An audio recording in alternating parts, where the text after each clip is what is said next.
everyone, it's Jenn, the board game Wonder Woman Librarian. And I'm Matt, the Dice Trucker, and we are the Literary Gamers, coming to you today with a look at Summoner Wars, the 2nd edition Master Set. It's hot, hot, hot, hot, hot, hot, hot, hot, hot, hot, hot. Let's go down to the table and see how it plays. Alright, so let's take a look here at Summoner Wars and how it works. This is a game that, and I love games like this, sorry, let me make that right, that have rules on the board. And right here we have Savara, and the deck should be right there. Sorry about that. So the first thing that's listed here says start a turn, discard all of your active events if you have any. Otherwise, then just go right to summon. And you have a hand of 5 cards, and you can summon units adjacent to your gates. Now, what you're looking for is that number. That's how much magic it'll cost. I do have 2, so we're going to use that one here. And the gates here, you will summon orthogonally to the gate on any of those spots. So let's say I just summoned it there. Okay. Once you're done summoning, you go to the move phase. You can move up to 3 of your units 2 spaces. All movement is orthogonal. So 1, 2 spaces over here, I could go 1, 2, and you choose 3 of your units, and that does include your summoner. Movement is pretty straightforward. You cannot move through anybody unless you have an ability that says you can move through them. So once you're done with that, you can build, and you're going to build gates. I'm going to find one here. Here we go. Here's a gate. Now your starting gate has 10 health, as you can see. The rest of the gates only have 5, but they all cost 0 magic to bring in. The rule with gates is they have to be in the back 3 rows or next to your summoner. So if your summoner moves way up and into the other territory, you can put a gate next to your summoner, once again orthogonally. Once you're done with the build phase, you're going to go into the phase that has everyone really just attacking each other, and then you attack. So it's up to 3 units. You do not have to attack with the units. I don't know why that's there. You do not have to attack with the units you moved. You can choose to attack with units that you kept in place. So if for a melee attack here, right over here, let's say the Ice Golem wanted to attack this Border Archer. What you're looking for is that number. So that's 2 dice, and you're looking for sword symbols. First off, though, you're going to check the abilities. If the sorry about that. If they add any dice to it, okay. So this is just an example here. So you'd roll 2 dice, and you're looking for swords. You roll 2 swords, and the Border Archer will get 2 damage put on them. You'll check, though, to see with their abilities if they have anything that kind of like blocks 1 damage or does any damage back or rolls the dice back to you. You may do a ranged attack up to 3 spaces away. So let's say this Frost Mage wanted to attack the Archer, but the Frost Mage also has +1 strength for each adjacent friendly structure, and gates are a structure, so instead of 1 dice, she's rolling 2. And she's looking for bows. She got 1 bow, so 1 damage would go on him. Let's say he got his 4 damage, because he only has 4 life. So you can see right there, the 4 life. He'd just be discarded. That's pretty much attacking. You'll do that with 3 units. Make sure that you're reading all the text on your cards. Now you'll also notice that on these dice, there's a little squiggly. What does the squiggly do? Depends on what's on the card. It doesn't always do something, but some cards do tell you that you will be able to use those squigglies. So then, we go to Magic, and you can discard any number of cards from your hand to gain 1 magic for each. Oh, by the way, when you destroy a unit, you gain a magic. So let's say I did destroy that Archer, gain a magic. And then, once you're done with Magic, you'll draw, and you'll draw back a hand back up to 5. Once again, if you have any active events, they go on the side of the deck. There are some abilities that talk about boost tokens. These are the boost tokens, and they flip like the tokens that are wounds. So it's a 3 and a 1. So, also, if you ever run out of your deck, you are out of your deck. You're going to spend the rest of the game kind of maneuvering and still trying to destroy the other mage. This also means you're going to have a problem with magic. You're not going to be able to discard cards from your hand because your hand is gone.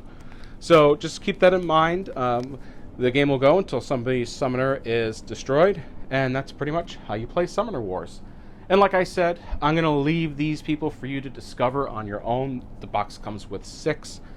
And yeah, if you have any questions, leave it down for me in the comments below, and I'll get to it as soon as I can. So let's head back up, and we're going to take a look at our thoughts and opinions. And we're back. So that's how you play Summoner Wars, at least like the basic stuff. As with any of these card games, there are little intricacies that occur dependent on the decks that you use or the decks that you build. So, all right, we're going to start with Jen. Jen, what did you think of Summoner Wars? Ooh, timing that. Okay. So I had, to be frank, Matt was like, Jen, Summoner Wars, Summoner Wars, Summoner Wars, Summoner Wars, Summoner Wars. I think you're really going to like it. I think you're going to like it. I think you're going to be interested in it. Jen.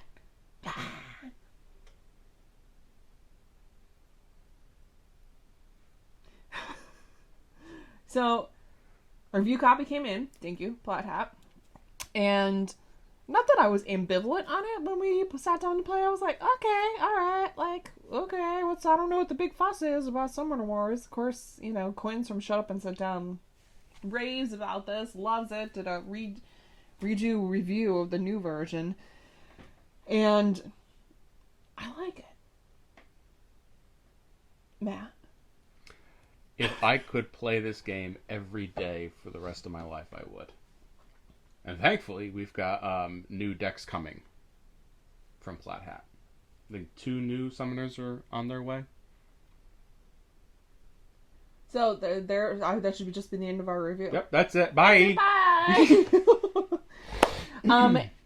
So the first time we played, I made really stupid rookie mistakes about getting my summoner out on way out in the field, and then I was like, oh yeah, I forgot that I lose if my summoner is killed. Oh, duh. Yeah. So we played again right away. I did better that time. My win ratio on this game is actually higher than Matt's is. Mm-hmm.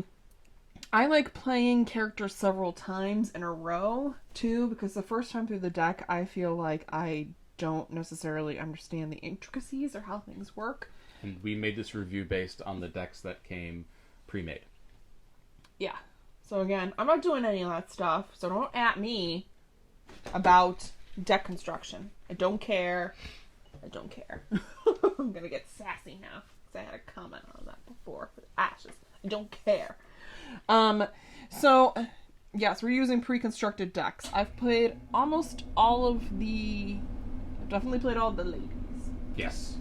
And there are just as many ladies in this game as they have split gents, which is great, and a very diverse cast. I've said that in all the reviews we filmed today, which is wonderful, so thank you. Don't give it away. I know that we're wearing the same shirts, but oh, you don't have to tell them that we all filmed it in one day. Oh, no. I don't change my clothes. Don't give it away. So even within the actual decks, very diverse cast of characters, which is wonderful. Mm-hmm. I love it. I actually love the artwork too. So we had a conversation of, do you like the artwork in Ashes better, or do you like the artwork in Summoner Wars better? And I said, well, of course, I would hang Fernanda Suarez's artwork up in our bedroom.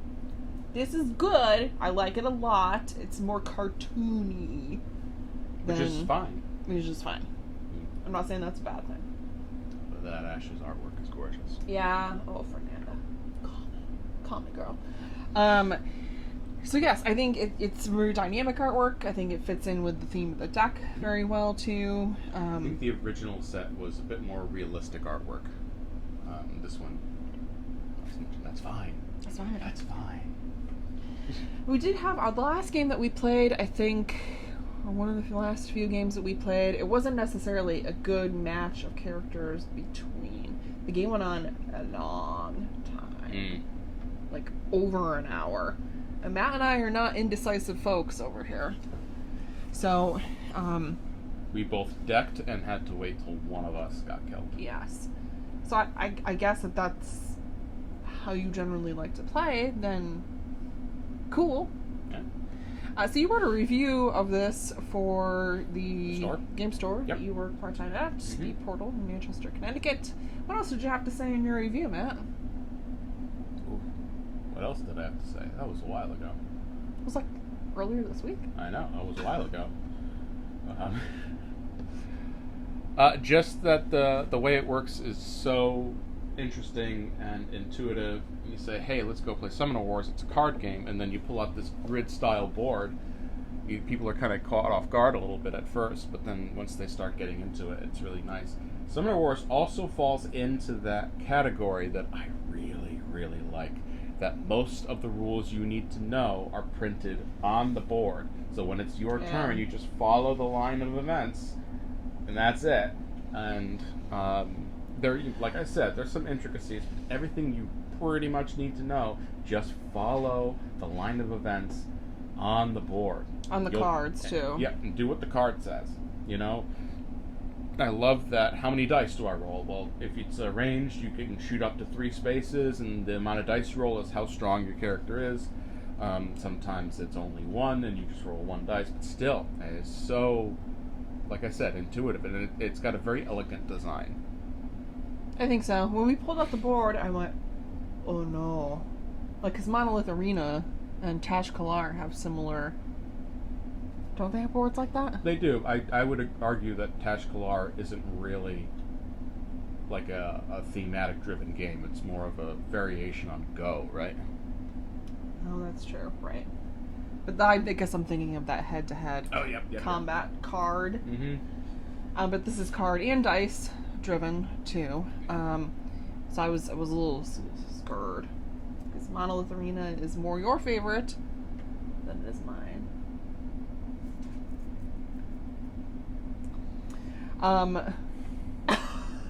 Sorry. I like it. No, you don't. It's fine. It's okay. It's cool. It's fine if you don't like it. It's great. I'll play it with you. No, I'll play it with other people. So I think there's a lot of variability. So in our Destinies review, we talked about replayability. And in this game, there's a lot of replayability, correct? Yes. Even with just the 6. Yes. Just the 6 in here. There's a lot of replayability. Yes, or if you're like me, you could just keep playing the same character over and over and over again until you feel like you've perfected them. And if someone's playing the same character over and over again, then you can play all these other characters against that character. Correct. So in terms of 2-player head-to-head games, how do you think this fares? It's up in the top 5 for me. And it's interesting that both Ashes and Summoner Wars, both from Plaid Hat Games, are in my top 5 head-to-head 2-player games. Yeah, I agree. I suppose someone could go, well, what's the difference between Ashes and Summoner Wars? Board. No board. Yeah, and Ashes to me is more dice-driven. Yes, and with Ashes, when you get decked, you start losing health for each card you can't draw. So, unlike Summoner Wars, where you just go until your summoner is dead, Ashes, you can... The game will eventually end due to your deck running out. Right. Not right away, I get that. It doesn't go right away. Don't... The whole table just shook, Joe. You're doing that. Very into it. Yes. So I think if you've never played Summoner Wars before, hooray, here you go. Now, here's your opportunity. You've played... A lot of it got really expensive because it went out of print. If you've played Summoner Wars before, and you're wondering what the differences are, got us. We're not the people for you. There's probably other folks out there, so go watch them. This is brand new experience for us playing this. And I like it. I think we'll keep purchasing the character packs. Yep. And adding and playing and looking at the universe. Yeah. So, cool. What are you rating it, Matt? This gets a 9 from me. Oh. What about you, Jen? Thank you, Nate.